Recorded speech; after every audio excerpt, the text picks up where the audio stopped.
kanefa le fitiavako tsy mbola niove ka tena lasa anize tsy tsapanty foko ty anazy tsy mampanina fa aleo ererao tsy mampanina fa aleo ijanao aleko janna ho celibatera fa zao tsy tianao itsone veloma mandrapiony anao malala tiako satria tena vitanao inijako le fikasako mba hoe mandraky zaye kanefa tô lasa fisarany injaye tsy mampanina fa aleo ererao tsy mampanina fa aleo ijanao aleko janna ho celibatera fa zao tsy tianao itsone malahelo ao anatiko ao navelanao izao tsy napozikiny anao navitaiko izao malahelo ao anatiko ao nilozanao re ao malahelo azao aminao malahelo efa tsy anjara fiainanao dede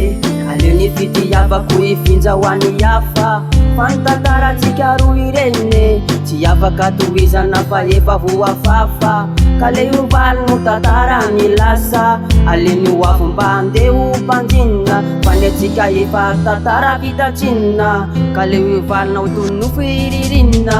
fa zaty anozona fa mahitany tsara tsy zay mba tenao ho anjara sakaiky fonany aitina mangidy efiko fonany aty fa efa safide fa zaty anozona fa mahitany tsara tsy zay mba tenao ho anjara sakaiky fonany aitina mangidy efiko fonany aty fa efa safide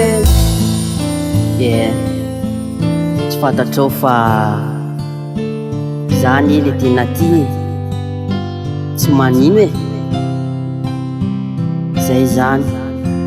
tinao de aleo samy vita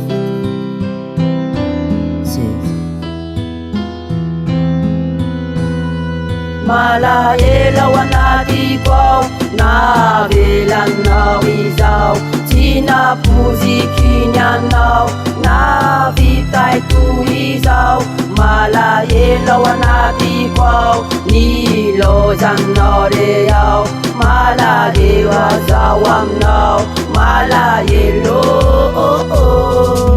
njarany amitsike ka leo samy vite mikasy razy